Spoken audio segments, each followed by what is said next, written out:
बिस्मिल्लाहिर्रहमानिर्रहीम। अस्सलाम वालेकुम नाजरीन, आप देख रहे हैं पॉजिटिव पाकिस्तान और मैं हूं जाहिद भट्ट।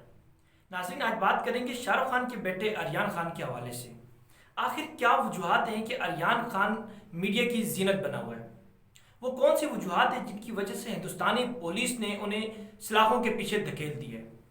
क्या हिंदुस्तानी पुलिस की जानिब से जो मंशियात फरोशी का इल्ज़ाम उन पर आयद किया है, क्या वो सच है या उसकी असल हकीकत क्या है?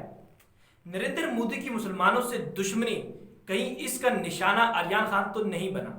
इस सब के हवाले से जो तफसीलात हैं वो आपके सामने रखने की कोशिश करेंगे।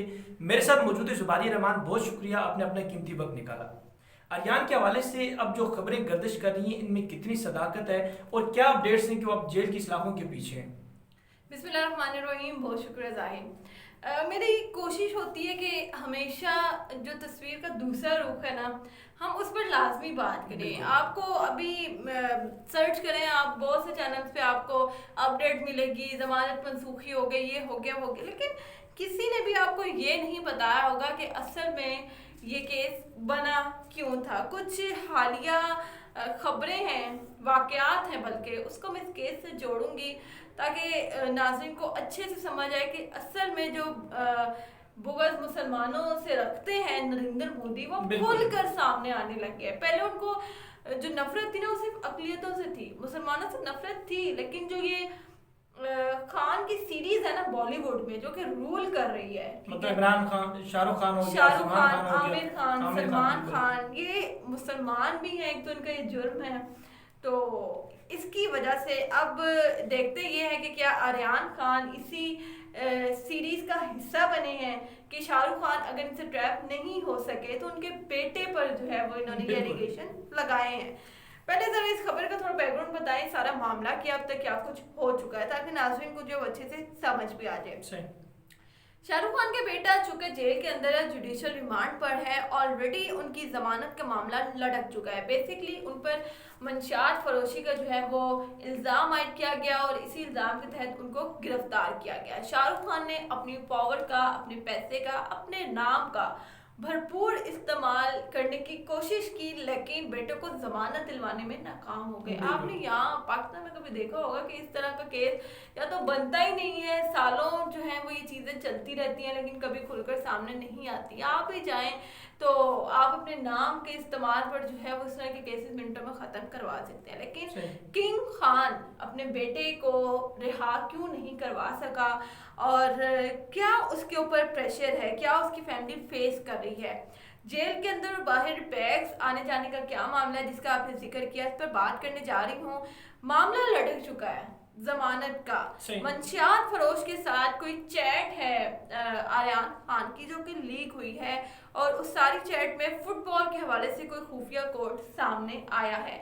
अब ये क्या मामला है? क्या एनसीबी ने जानबूझकर उस पर ये इल्जामात आयद किए हैं? लेकिन जमानत मनसूखी के बाद आर्यान खान मुंबई की सबसे खतरनाक जेल में कैद हैं। इसमें बहुत सीरियस किस्म के क्रिमिनल्स रखे जाते हैं जिनके ऊपर बहुत बड़ी बड़ी दफा जो है वो लगाई जाती हैं। मर्डर केस हो गया, जो भी इस तरह के मामलात हैं, और दहशतगर्दी, इस तरह के लिए जो होती है। बिल्कुल। लेकिन अभी इन पर इल्जाम लगा है, साबित नहीं हुआ ये, इससे पहले ही इनको जेल में रख दिया गया है। जमानत की दरखास्त के हवाले से एनसीबी के जो वकील हैं उन्होंने कहा है कि आर्यान खान की व्हाट्सएप चैट के हवाले से सनसनीखेज इंकशाफात सामने आए हैं, लेकिन वो हम ट्रायल में पेश करेंगे। अदालत में उन्होंने पेश नहीं किए, ट्रायल का इंतज़ार कर रहे हैं और कह रहे हैं कि हम इस वक्त ये तमाम जो चीज़ें हैं वो इसलिए अदालत के सामने नहीं रखना चाह रहे क्योंकि हमें डर है कि शाहरुख खान जो है वो अपने नाम का और पैसे का इस्तेमाल करते हुए ये सबूत मिटा ना दे। यहाँ पर एक सवाल खड़ा होता है कि देखिए, अगर उन्होंने ऐसा करना होता तो उनका बेटा आज जेल की सलाखों के पीछे ही ना होता। इस केस में कम से कम जहां तक मेरी मालूमात है 14 लोगों को अरेस्ट किया गया था, 6 को अब तक जमानत पर रिहा कर दिया गया है, जिनके पास से कोई सबूत ऐसे नहीं मिले कि जिनकी बेस पर उनको जेल में रखा जाता। शाहरुख खान की फैमिली को ये नहीं पता था कि इनका बेटा इतने संगीन जराइम में मुलविस निकलेगा। उन्होंने ये तो एक्सेप्ट किया कि पिछले 3 सालों से मंशियात का इस्तेमाल कर रहा था। 23 साल आर्यान खान की उम्र है और वो क्यों ना करता, ये मैं आपको बताऊंगी कि क्यों मंशियात का इस्तेमाल ना करता। बच्चा नहीं है कि आप ये कह सकते हैं कि 23 साल का नौजवान लड़का अपनी सगी माँ पर भी उसने मंशियात के हवाले से संगीन इल्जामात आयद किए हैं कि उसकी माँ भी मंशियात का अच्छा। इस्तेमाल सही। करती है।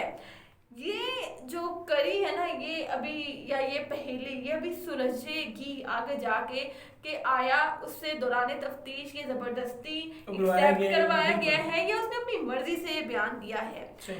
आर्यान खान का ये भी कहना है कि घर में होने वाली पार्टीज में, जितनी भी पार्टीज उनके घर में होती हैं, उसमें वाकई मिकदार में मंशियात का इस्तेमाल होता है। पूरी फैमिली को एक तरह से फंसाने चला है ये, या जानबूझकर फंसाया जा रहा है, जो कि एक अहम बिल्कुल, सवाल है पुलिस सारे में भी इस बात केस है, वो तो में। मशहूर होती है इस बात में। एनसीबी के वकील ने बताया कि आर्यान खान और एक और मंशियात फरोश की जो चैट है बेसिकली वो हमारे हाथ लगी है, और वो उसमें बड़ी संगीन किस्म की बातें हुई हैं। और वो क्या है, वो कह रहे हैं कि फुटबॉल एक कोड वर्ड है जिसका इस्तेमाल किया है आर्यान खान ने। सही। एनसीबी के वकील का कहना है कि हमने इस कोड को डीकोड किया है, और डीकोड होने के बाद हमें पता लगा है कि फुटबॉल का मतलब है बड़ी मिकदार में मंशियात लाना। ऑब्वियसली देखिए, एक आपने उसके ऊपर मंशियात का इल्जाम लगाया, मंशियात फरोशी का, और अब आप कोई भी वर्ड इस तरह से हाँ, हाँ, वो तो जोड़ेंगे अपनी मर्जी से कुछ भी कर दे, कि जी ऑब्वियसली वो कोई खेलने की चीज या वो कहीं मैच वगैरह में तो जा नहीं रहे कि जिसमें फुटबॉल लेके जाएंगे। अदालत में खुलकर बात नहीं कर सकते क्योंकि इससे सबूतों को मिटाने की कोशिश की जा सकती है। एनसीबी के वकील का कहना है हमारे पास इतने शवाहिद मौजूद हैं कि जिस पर आर्यान खान को सख्त से सख्त सजा दिलवाई जा सकती है। आर्यान खान इस वक्त जुडिशल रिमांड पर जेल में है। आप जरा आज इस केस के दूसरे पहलू पर, जो अभी तक जिस पर किसी ने बात नहीं की।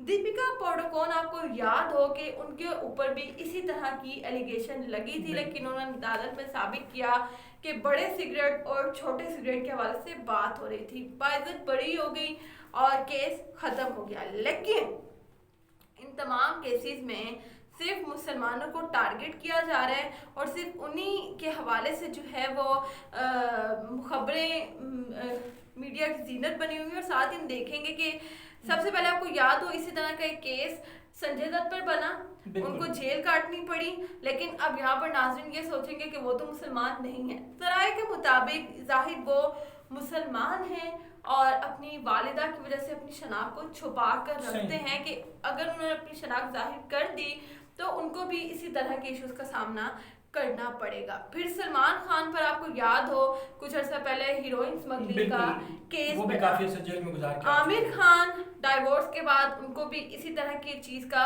सामना करना पड़ा, काफी परेशान रहे। शाहरुख खान पे अब आ जाए अगर, जिनकी वर्थ है अब तक 600 से $650 मिलियन।